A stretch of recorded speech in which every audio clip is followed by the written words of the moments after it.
Quiero conocerte la parte 3 y la parte final. Hubo tres partes de ese capítulo, pero tiene mucha riqueza doctrinal. En YouTube y en Facebook principalmente están las dos anteriores.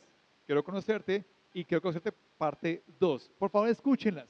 Son muy buenas, pero por supuesto es bueno porque está la palabra del Señor. Apocalipsis capítulo 1. En la primera parte hablamos del versículo 1 al versículo 3.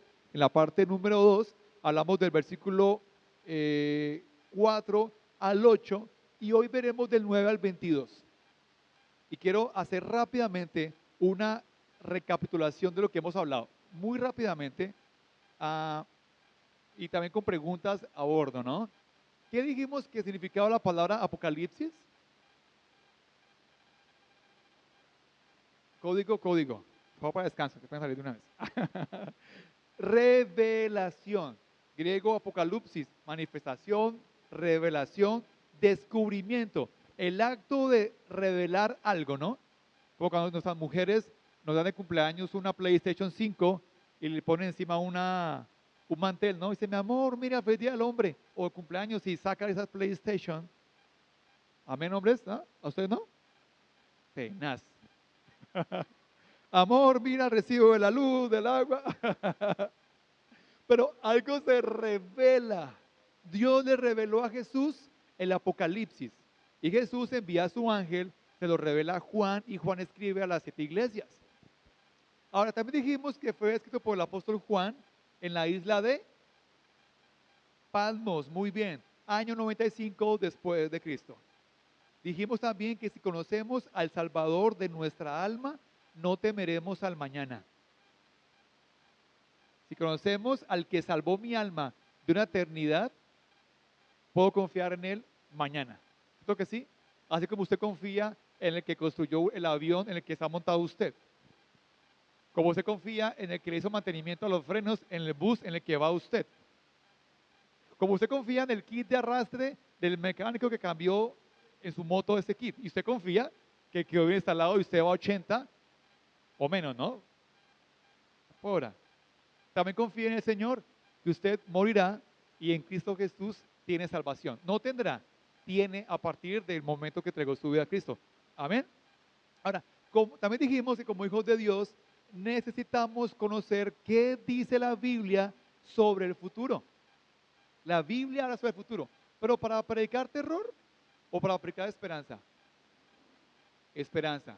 Apocalipsis, como algo popular, es terrorífico, es Walking Dead, zombies, es jinetes, truenos, sangre, Señor. Pero para el Hijo de Dios es predicar esperanza, que hay esperanza en Jesús.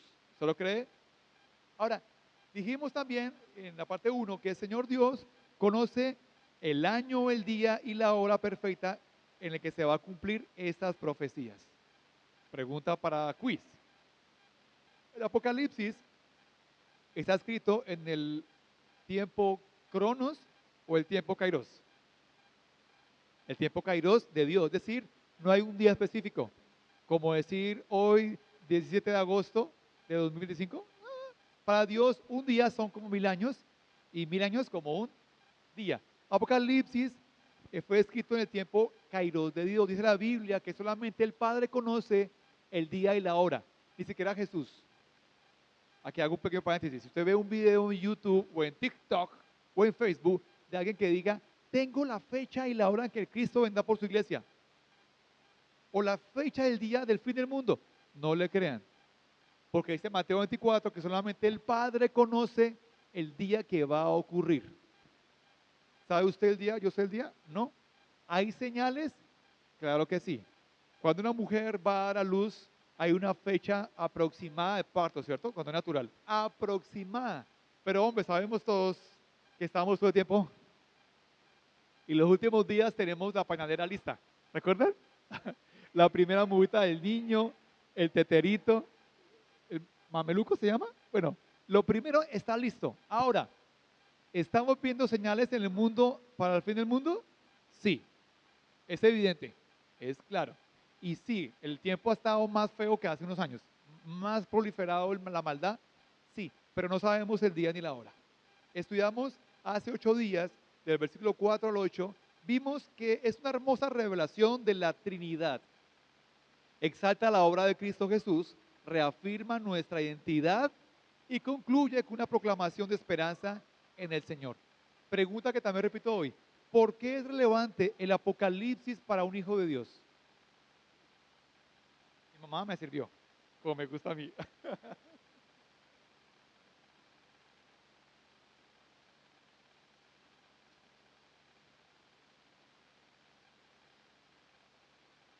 Uy, por ahí va la cosa.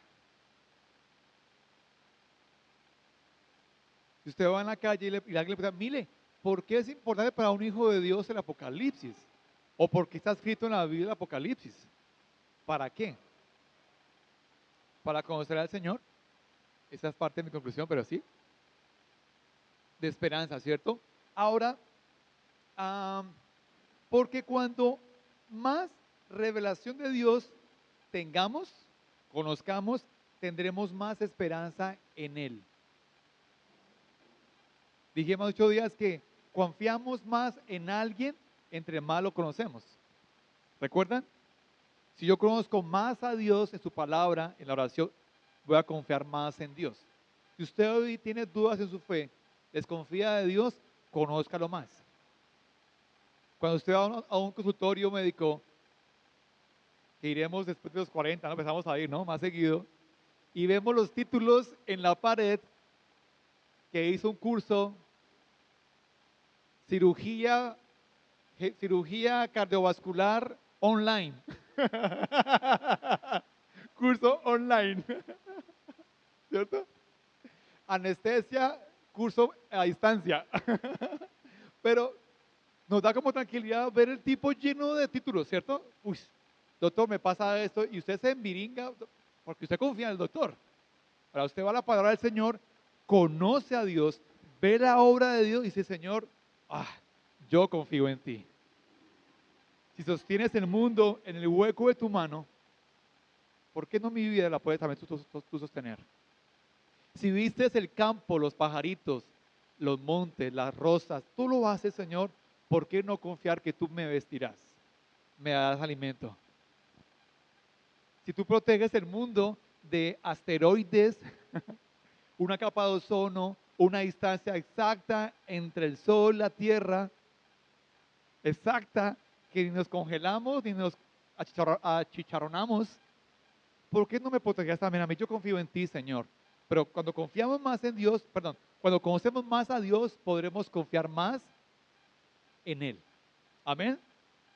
Y dijimos, para terminar hace 8 días, que Jesús es el testigo fiel, primogénito de los muertos, ¿recuerdan? Soberano de los reyes, al que nos amó y lavó de nuestros pecados. Y esa pregunta que sigue tiene premio doble. ¿Qué diferencia hay entre profeta y sacerdote? ¿Recuerdan? Y así yo pregunté la diferencia entre sacerdote y profeta.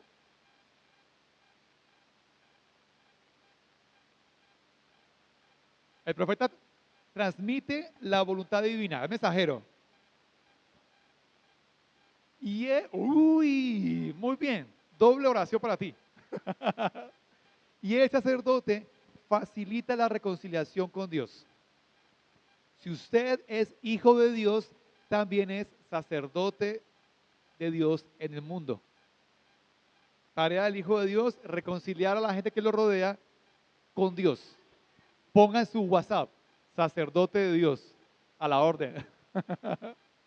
Ponga en su hoja de vida, soy hijo de Dios, sacerdote del Altísimo. A ver qué dirá el jefe de pronto. ¿Qué? Pero nosotros invitamos a la gente a la iglesia. Las invitamos a buscar de Dios, a reconciliarse con Dios. ¿Amén? ¿O no amén? Listo. Entremos en materia hoy.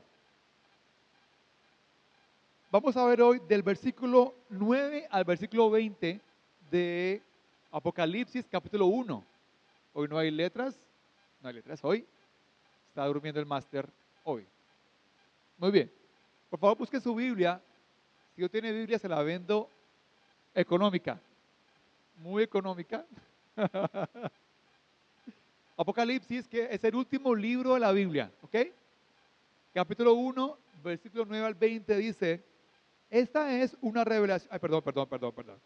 El 9 al 20 dice, yo, Juan, soy hermano de ustedes y su compañero en el sufrimiento, en el reino de Dios y en la paciente perseverancia a la que Jesús nos llama. Me exiliaron a la isla de Patmos por predicar la palabra de Dios y por mi testimonio acerca de Jesús.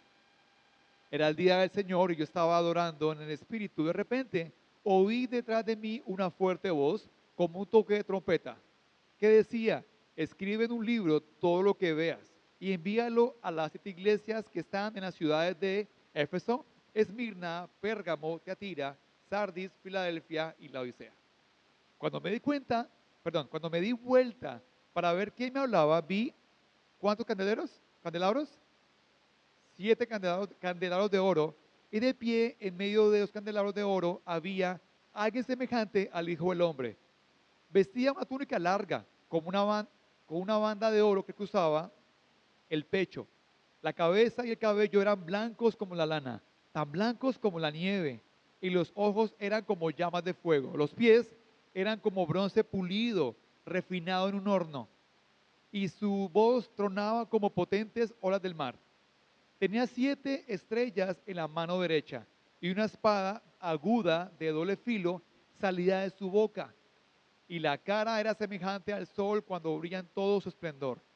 Cuando lo vi, caí a sus pies como muerto, pero él puso la mano derecha sobre mí y me dijo, no tengas miedo, yo soy el primero y el último, yo soy el que vive.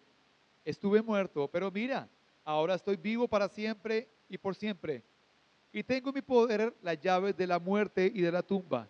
Escribe lo que has visto, tanto las cosas que suceden ahora como las que van a suceder. Este es el significado del misterio de las 7 estrellas que viste en mi mano derecha y de los 7 candelabros de oro. Las 7 estrellas son los ángeles de las 7 iglesias y los 7 candelabros son las 7 iglesias. A priori decimos, uy, ¿qué rayos es este mensaje tan directo? ¿Se imagina usted ser Juan y ver todo esto y oír todo esto? Es impresionante. Ahora, esta primera visión de Cristo aparece como un ser celestial, un ser divino, vivo para siempre con autoridad sobre la muerte.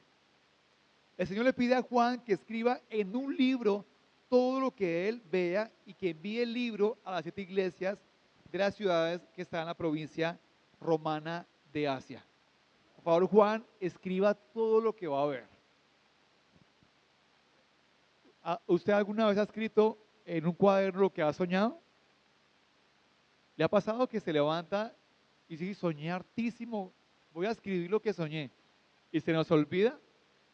Y pasan los días y decimos, ay, yo soñé algo con el número del baloto, pero se me olvidó qué número es que era.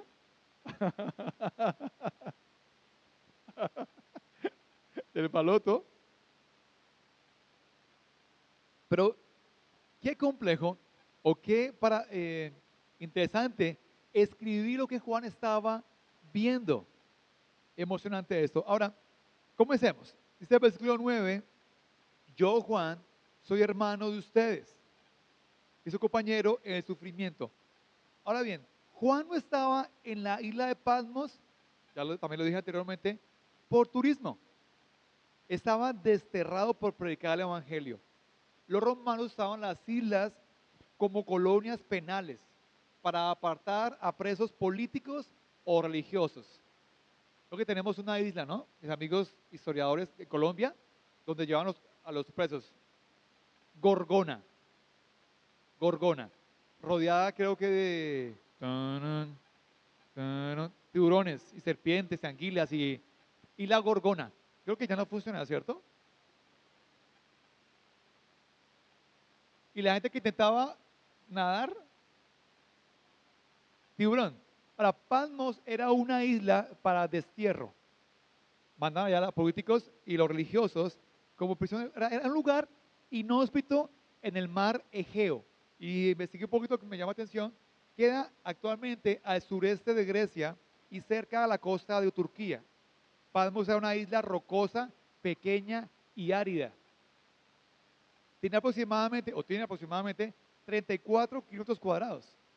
Es pequeñita la isla, se puede caminar en un día. Era, tenía poca población y recursos. La convertía en un sitio de aislamiento y sufrimiento. Era una isla aburridora, llena de rocas, poca población, pocos recursos. No estaba de Cameron,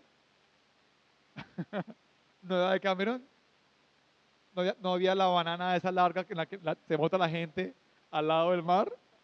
No había la coca, tampoco había eso.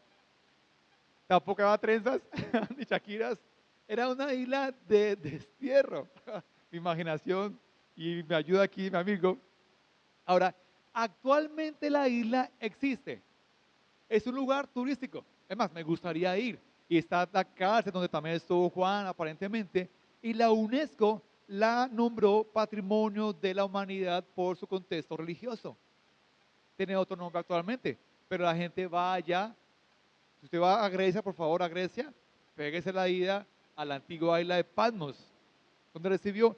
Ahora, Patmos representa cómo en medio de la prueba y la persecución Dios puede traer una preciosa revelación a nuestras vidas.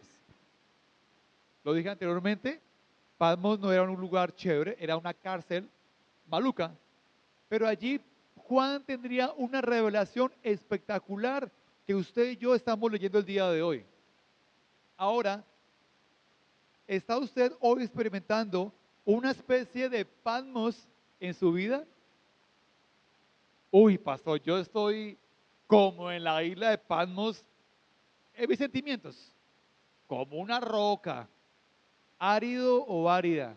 No confío en nadie, no quiero a nadie, estoy solito, me comeré un gusanito. Pastor, yo estoy como Patmos en la economía. Un desierto.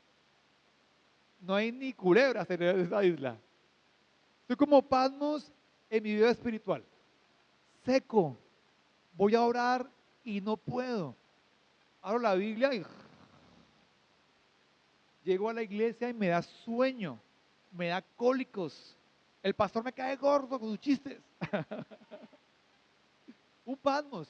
Ahora déjeme decirle que esto no es impedimento para que Dios le pueda hablar. Donde usted esté, Dios le puede hablar. Por supuesto, esta iglesia, este lugar, es chévere porque tenemos libertad para hacerlo, pero en su Patmos personal, en su vida personal, Dios le puede hablar. En su desierto, en su isla, en su destierro, Dios le puede hablar. ¿Quiere usted oír la voz de Dios? Amén, ¿cierto? Doña Carolina, acorde, Dios te bendiga.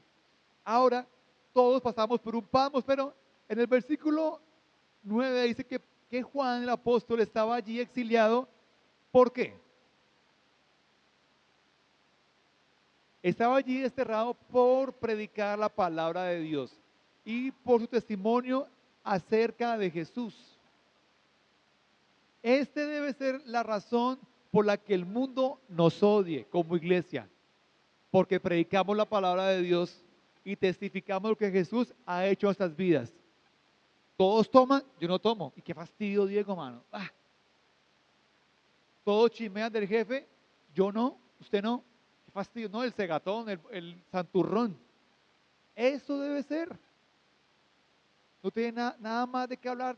Alguien me dijo a mí una vez, ofendí a un amigo, Diego, uno habla con usted de todo, pero a la final usted siempre menciona a Dios. Hablemos sin Dios. No hable de Dios. Le dije, lo siento. Si usted habla de todo, pero siempre termina hablando de Dios, como un embudo. No hable de Dios. Chao, amigo. En eso, ahora, el mundo no nos debe odiar como iglesia porque manejemos un sonido estruendoso. Los vecinos nos odian por el sonido. No. No nos debe odiar porque mandamos cadenas de oración por WhatsApp. Y devocionales y versículos y como que, ay, Mi tía evangélica me tiene atiborrado de mensajes de WhatsApp. No nos debe odiar por eso. El mundo no nos debe odiar por decirles que están endemoniados, están en pecado, están endemoniados, huele a azufre. Nos debe odiar porque amamos la palabra de Dios, porque compartimos el evangelio y porque eso sí debe incomodar con el mundo, porque en el mundo de pecado hay un cortocircuito. ¿Ha mezclado usted en un vaso agua de aceite? No se puede mezclar, a no ser que, pero no se puede mezclar. El pecado y Dios no tienen nada en común. Va a haber un choque. Que a usted le digan, yo no sé por qué usted, pero me cae gordo. ¿Usted qué tiene que me cae gordo? Otros que digan, usted me cae tan bien, tiene algo tan especial, algo como una aura especial. La presencia de Dios o puede generar rechazo o puede generar atracción, digámoslo así. Pero nunca generará indiferencia. Grábese esto. Si usted ama a Dios, busca al Señor, camina con Él, usted va a generar una atracción especial y me agrada, hábleme de Dios. O va a generar rechazo, fastidio y odio por ser evangélico. Pero jamás va a generar indiferencia. Pasa inadvertido. ¿Es evangélico? ¿Usted? ¿En serio? Jamás indiferencia. Ahora, dice el versículo 10 que era el día del Señor y que Juan estaba adorando en el Espíritu. El día del Señor fue el día que Jesús resucitó. Probablemente era el domingo. La iglesia primitiva ya se reunía los domingos para hacer cultos. Cultos como estos, no, eran en casas, en salas, donde había mucha comida, comunión, cantábamos, orábamos en casas. Como decir que no hiciéramos hoy un culto aquí, un solo culto, sino que hiciéramos, perdón, os cuento, 3, 6, 8, 40,000, listo. Como si hiciéramos 400 grupos en casa y usted fuera el líder de su casa. La familia Olivar Rodríguez, la Carolina de su esposo, familia Gil Trujillo, familia Rodríguez Mora, familia Manrique Pinto, familia Zárate, familia Moacer, 35 grupos familiares el domingo. Y usted será el pastor. ¿Se anima? ¿Hacemos la prueba un día? ¿No hacemos culto? ¿Y hacemos 20 cultos simultáneos en las casas? ¿Y usted predica la palabra del Señor? ¿Y usted ora y dirige con sus vecinos y familia de amigos? Es más, ese es el modelo bíblico. Aquí nos inspiramos para hacerlo de semana en la casa, en la oficina, donde estemos. Pero en esta época, el día del Señor, se reunían en casas para adorar al Señor. Y dice la Biblia que Juan estaba adorando en el Espíritu. Pero pregunto algo, ¿qué hace usted cuando no viene a la iglesia los domingos? Cuando escribí la pregunta me reí de mí mismo.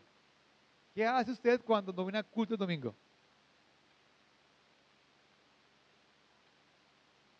Oficio. Usted es un buen hombre. ¿Sí? Oficio. Oficio, jardinería, trabajar. A mí me da como culpabilidad a veces. En vacaciones, cuando es domingo, yo digo, uy, me siento como culpable no estar en culto. La costumbre como que hace falta la acción. También hay que descansar, por supuesto. ¿Sí? Pero Juan no estaba en la iglesia, estaba en la cárcel. ¿Eso era impedimento para adorar al Señor? ¿Para buscar al Señor? No. Este es un lugar para usted adorar al Señor, el templo. Pues usted está enfermo en casa, enfermito, viene a culto, ponga la predicación, lea la palabra del Señor, ore. Ahora, donde vayamos o estemos, adoremos al Señor. Usted y yo somos carpas de reunión ambulantes, donde la presencia del Señor está con nosotros. Amén, iglesia. Muy bien. Ahora, dice que estaba Juan en el Espíritu. Y yo dije, ¿cómo así es Espíritu? La traducción griega dice, me hallé en el Espíritu. O yo estaba en el Espíritu. NTV dice, adoraba en el Espíritu en el día del Señor. Y ahora, ahora en el Espíritu no es no depender de mi carne o emociones. ¿Ha oído usted eso alguna vez? Ora en el Espíritu. sentí en mi espíritu. Es como raro, como así en el espíritu. Esto es decir, o no, es como extraño. Ahora, esto no es depender de mi carne, de mis emociones, sino que depende de la guía del Espíritu Santo. Él que escudriña el corazón de Dios, conoce mi corazón y nos conecta con Dios. Nuestro espíritu, somos cuerpo, alma y espíritu. En esa conexión suceden cosas. Hablamos otras lenguas, nos podemos quebrantar, podemos tener una visión, podemos caer postrados de rodillas, porque mi espíritu se enseñorea de mi carne y de mi alma y se conecta con Dios. Suena como muy grande, pero es muy sencillo si nos dejamos guiar por el Espíritu Santo. Ahora dice Juan 4:23 que Dios se acerca el tiempo, de hecho ya ha llegado, cuando los verdaderos adoradores adorarán al Padre en espíritu y en verdad. El Padre busca personas que lo adoren de esa manera. ¿Qué busca Dios? Personas que adoren a Él en espíritu. Decir, no, ay, no tengo ganas, Señor. Muy bien, pero me va a arrodillar. Espíritu Santo, aquí estoy sin ganas, pero aquí estoy, ayúdame, conéctame con Dios. Ahora, adoro al Señor más allá de lo que siento. Adoro a aquel en quien creo. No adoramos por sentir o porque sienta, sino yo adoro porque creo.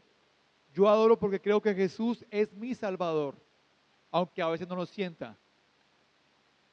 Yo adoro a un Dios que es soberano, lo creo porque lo dice su palabra, aunque yo a veces no lo sienta en mi vida. Pero lo que yo crea es más importante que lo que yo sienta. Se lo compruebo, usted a sus hijos hay días que no los ama tanto, que no siente ese amor por ellos. Dijo Ordóñez de la risa, cuando son bebés se los quiere uno comer a picos. Cuando son adolescentes, ¿por qué no me los comí? No me los traje. Pero los amamos, ¿cierto? Y creemos en el amor por ellos y creemos y ahí estamos, aunque no sintamos amor. Con el Señor no siempre usted va a sentir ganas de ir a la iglesia, de orar, pero lo que usted cree es más importante que lo que usted pueda llegar a sentir. Amén, iglesia. Entonces, ahora en el Espíritu es depender del Espíritu Santo y no de mi carne. Ahora, dice la Biblia aquí que el 10, que escuchó como una voz de trompeta. Y yo pensaba en ello que sonaba. Y yo decía, pero ¿cómo puedo entender con esa voz tan chillona? Pero es un término. En esta época era instrumento utilizado para anunciar la guerra, una reunión del pueblo o revelaciones divinas. El sonido de trompeta.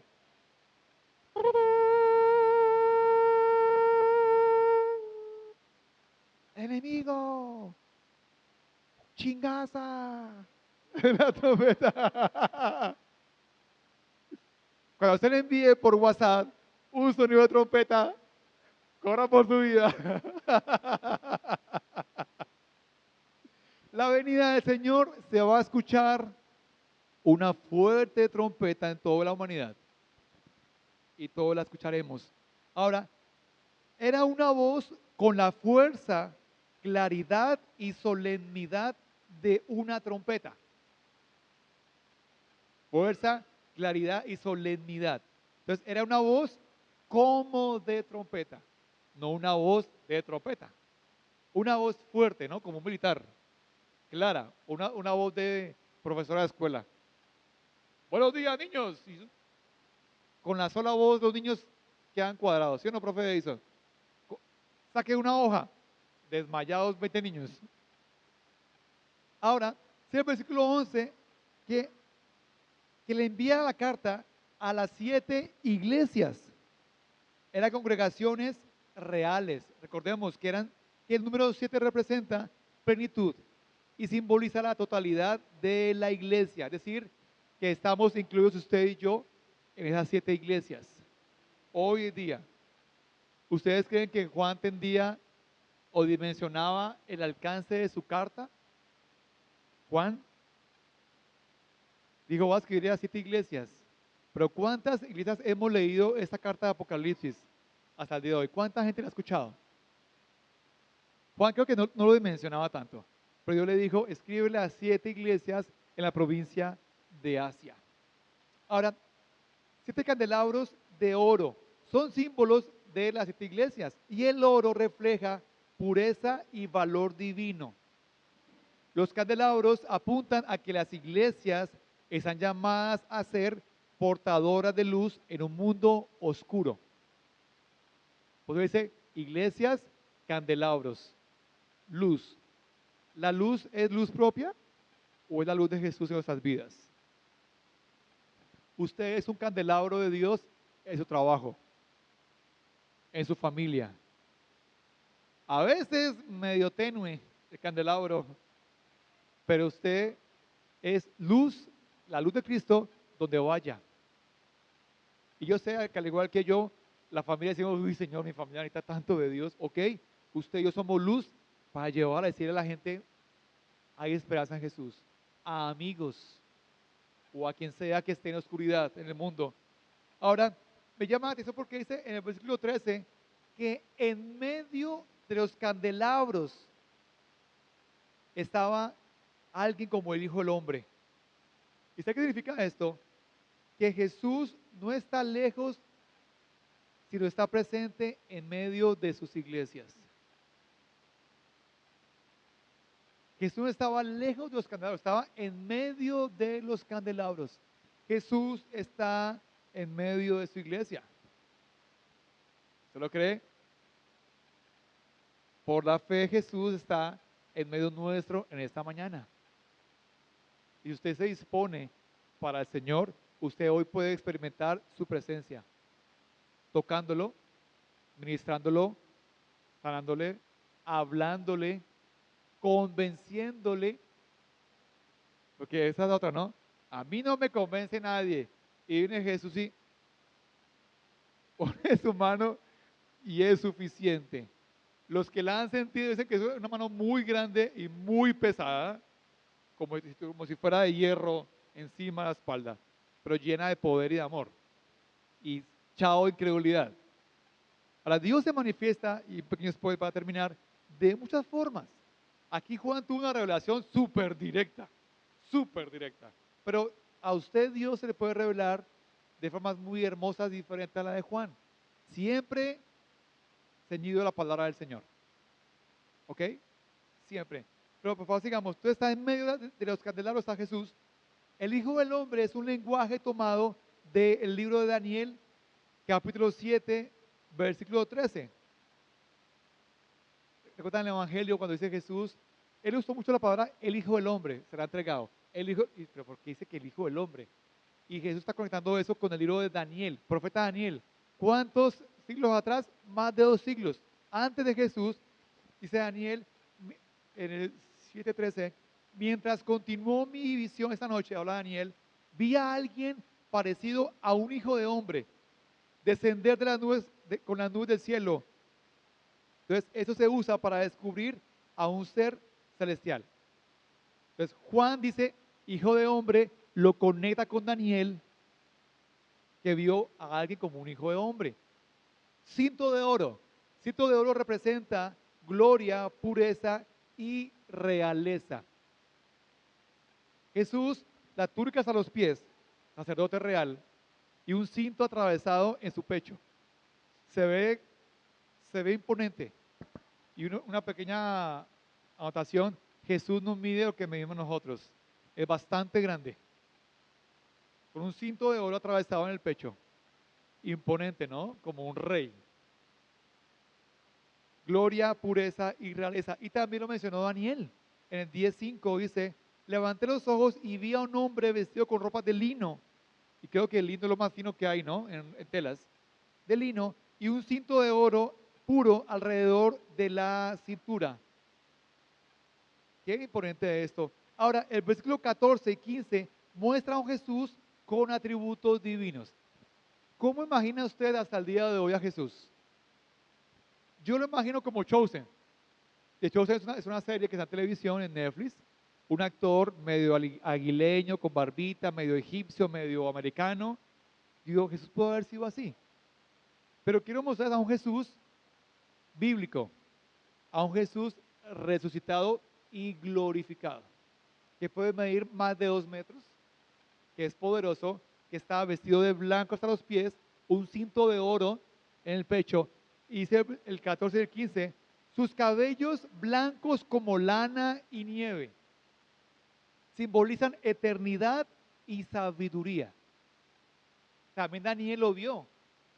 7:9 dice, observé mientras colocaban unos tronos en el lugar y el anciano de día se sentó a juzgar. Su ropa era blanca como la nieve, su cabello se parecía a la lana más pura. Se sentó sobre un trono ardiente con ruedas en llamas. Habla Daniel acerca de Jesucristo. Y Juan lo vuelve a ver con cabello blanco como la nieve, la lana. Interesante. Ahora, sus ojos son como llama de fuego. Recapitulemos. Vestido de blanco, cinturón de oro, el cabello blanco, muy blanco, no como este blanco, perdón, pero muy blanco, sus ojos como llamas de fuego. Es una mirada justa de Jesús, que ve más allá de las apariencias, que discierne el corazón y nuestras obras. Ojo, es una mirada como llamas de fuego. Y Daniel, bueno, obras, sus pies son como bronce pulido, un bronce pulido, brillante, simboliza estabilidad y juicio. Y Daniel, capítulo 10:6 dice, su cuerpo tenía el aspecto de una piedra preciosa, su cara destellaba como un rayo y sus ojos ardían como antorchas. Sus brazos y sus pies brillaban como el bronce pulido y su voz era como el bramido de una enorme multitud. Imponente. Brazos, pies como el bronce pulido y la voz como una multitud enorme. Ahora, el bronce en la Biblia se asocia con el altar de sacrificio y el juicio divino. Aquí apunta a Cristo Jesús como el que camina en santidad y juzga con justicia. Impresionante esto. Él es el juez justo, como el bronce. Su voz es como estruendo de muchas aguas. ¿Has escuchado un mar cuando ruge o un río cuando va pasando una creciente? ¿Cómo suena imponente eso? Las aguas. Y es una voz imposible de ignorar. Una voz imponente y llena de poder, similar a la descripción de la voz de Dios en Ezequiel, capítulo 43, versículo 2, que dice, su voz era como el estruendo de muchas aguas, señala la majestad soberana de Jesús.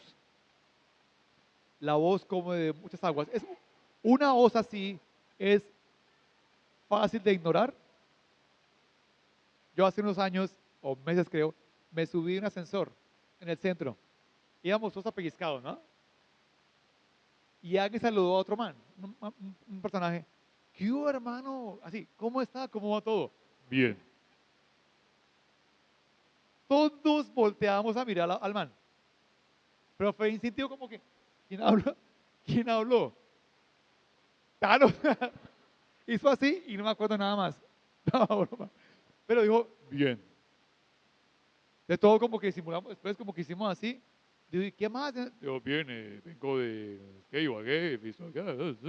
Y hablaba con una voz, era un locutor de radio, pero el tipo hablaba así, no era como hago yo aquí con la voz postada, sino era una voz profunda de, bueno, y me dedico a la radio y hago pero una voz llamativa.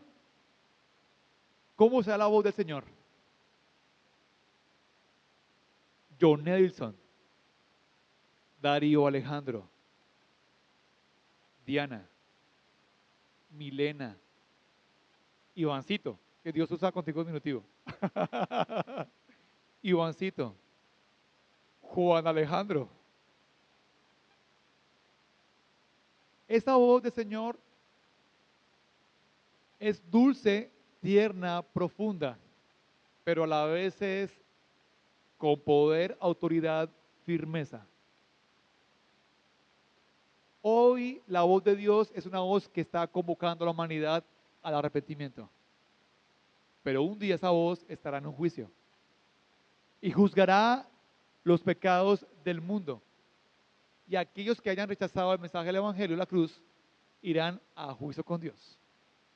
Y será un día terrible, lo llama la Biblia. Voz como estruendo de muchas aguas. Ahora tenía en sus manos, la mano derecha, 7 estrellas. Eso quiere decir que Jesús sostiene a los líderes y mensajeros de las iglesias.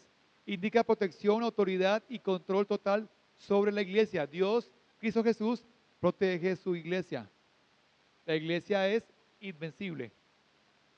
Sus ministros somos frágiles, pero la iglesia del Señor es invencible. No la han podido destruir desde el nacimiento de la iglesia hasta el día de hoy. Porque Jesús la tiene en sus manos. Autoridad y control sobre ellas. Una espada de 2 filos saliendo de la boca de Jesús. Recapitulemos. Vestido de blanco, cinto de oro, cabello blanco como la nieve de la lana, ojos como fuego. En su mano derecha, las 7 estrellas, las 7 iglesias, y de su boca sale una espada de 2 filos. Una espada de 2 filos. ¿Qué indica esta espada de 2 filos? Amigos teólogos, ¿qué? La palabra del Señor. Simboliza el poder de su palabra que juzga y da vida. No es un arma física, sino la autoridad espiritual absoluta de su palabra. Hay poder en la palabra de Dios. No para abrir el Salmo 91, cuando tengamos miedo. Cuando usted la lee, está comiendo vida de Dios. Cuando usted la lee, te juzga. Estás pecando. Arrepiéntete. Ay, Señor, arrepiéntete. No seas hipócrita. Sé generoso. Ama a tu prójimo, ama a tu enemigo. No dejes de congregarte. Sé mi discípulo. Eso es fuerte. Es su palabra. Y a la vez dice, manada pequeña, mis hijitos, mis amigos, mis siervos, los redimidos. ¿Cómo puede convivir estas dos cosas? Es divino porque no lo puedo entender. Pero convive. El amor de Dios convive con la justicia de Dios. La santidad de Dios convive con la ira de Dios. Él es Dios. No como usted, como yo. O amorosos o bravos. Pero ambas no me la pidan. O tacaño o generoso, pero no se puede ser ambivalente. Dios es amor y también es juicio. Su palabra es autoridad y es la verdad. ¿Paramos o seguimos? Ya vamos a acabar. Entonces, la espada de 2 filos. El rostro como el sol en su fuerza. Y es la imagen de gloria divina similar a la transfiguración en Mateo 17. Jesucristo aparece en esplendor irresistible, revelando su naturaleza glorificada y eterna. ¿Ha visto usted al sol de frente? No, no se puede, ¿cierto? Y uno jugaba uno de niño, ¿no? Es que aguante más a ver el sol. Y eso era, no veo, estoy ciego. O un eclipse, ¿no? No, mira, porque es imposible ver el sol, aún con gafas de filtro es tremendo. Y en el espacio los astronautas tienen que usar unos lentes especiales porque hay más radiación y hay luz ultravioleta sin capa de ozono que nos proteja. Para ver al Señor cara a cara es imposible sin santidad. Este va a ser un milagro espectacular que Jesús nos tome de la mano y nos lleve ante el Padre Celestial. Y lo miremos cara a cara y no caigamos muertos. Aquí Juan, dice el versículo 17, Juan cae como muerto ante la majestad de Cristo glorificado. Pero Juan, tú comías con Jesús, recostabas tu cabeza en el pecho de Jesús, orabas con o sea, Juan. Este Jesús no es el Jesús de Chosen, es el Jesús glorificado. Caí como muerto. ¿Cómo reaccionaría usted o yo frente a este Jesús glorificado? ¿Qué más Jesús? ¿Tú es qué? ¿Yo qué? ¿Tú es qué? ¿Indiferente? Es imposible estar delante del Señor y ser indiferente. ¿Qué es el Evangelio?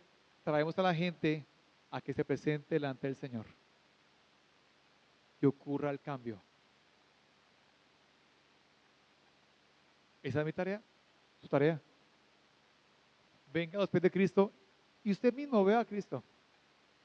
No le diga al homosexual que lo deje de ser. No le diga al asesino que deje de matar. Ellos saben que está mal. Tráigalo a los pies de Jesús. Que conozcan a Jesús resucitado y va a ocurrir el milagro. ¿Vas a caer como muerto? Sí. Porque es un humano finito y pecador. Ahora, la mano derecha y Jesús toca a Juan y le dice, o sea, Jesús siendo glorioso y temible también es cercano y toca a Juan y le dice el mandamiento que más se repite en la Biblia. ¿Cuál es?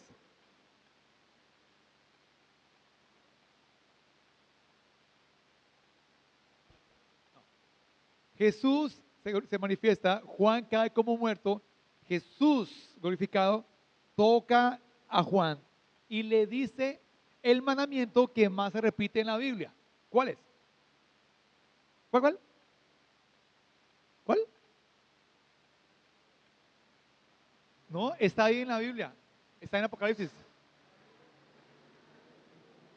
No temas. Búsquelo de pasta a pasta en su Biblia. El mandamiento del Señor que más hay en la Biblia es no temas. No temas. No temas.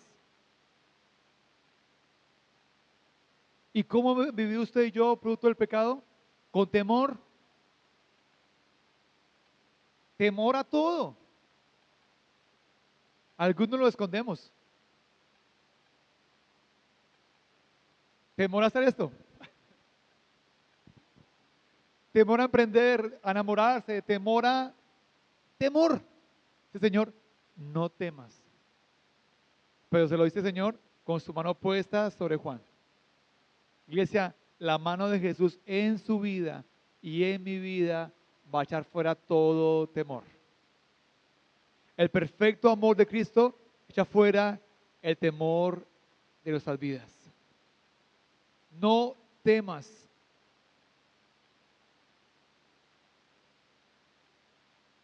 Ahora, es el mandamiento que más se repite en la Biblia y revela que la gloria de Jesús no destruye al creyente, sino que lo sostiene. Dice Jesús, yo soy el primero y el último. ¿Recuerdan? Alfa y Omega, dijimos. Primera letra del alfabeto griego y última. Alfa y Omega. Cristo es eterno, soberano sobre la tierra y el tiempo. Ahora quiero decir dos cosas para terminar. Y cada una me demoró 20 minutos. No, broma. Dos cosas para terminar. El propósito del Apocalipsis no es que sepamos más del fin del mundo. Ese no es, sino que conozcamos y adoremos al Rey eterno, a Jesucristo. Eso es muy diferente. ¿Cuál es el propósito del Apocalipsis? Que sepamos más del fin del mundo, que conozcamos y adoremos más al Rey eterno, a Jesús. Es un lente totalmente diferente. Ahora, quiero decirles enfáticamente, el grado de revelación de Jesús en su vida va a determinar la pasión de su adoración y va a determinar la sinceridad de su servicio. Lo voy a repetir. El grado de revelación de Jesús en su vida va a determinar la pasión con la que usted adora al Señor y va a determinar la sinceridad de su servicio. Porque conocer a Jesús nos cambia la vida. Y solo quiero adorar. Llega usted en dificultad para levantar sus manos en el momento de adorar al Señor, de arrodillarse, de decirle a Jesús, te amo Jesús. No lo pueden hacer. Menos de servirle. Quien conoce a Jesús dice, heme aquí, Señor. ¿Qué quieres que haga? ¿Qué hizo Juan? Escribir, enviar las cartas. Ahora quiero que, para cerrar esta serie, cerremos orando y diciendo al Señor nuevamente, Señor, quiero conocerte, Señor, para amarte, para obedecerte y para servirte. Y lo digo en niveles. O niveles no, perdón, en fases. Quiero conocerte para amarte, para obedecerte y para servirte. Usted y yo no podemos servir al Señor si no le obedecemos, si no lo conocemos. Usted no puede obedecer al Señor y tampoco yo si no lo conozco. Pero usted no podrá dejar de amarlo y obedecerlo y servirlo si lo conoce. ¿Quiere usted conocer al Señor? Que Él ponga su mano sobre usted y le diga, no tengas miedo, yo estoy contigo. ¿Quiere eso? Por favor, póngase en pie y oramos al Señor.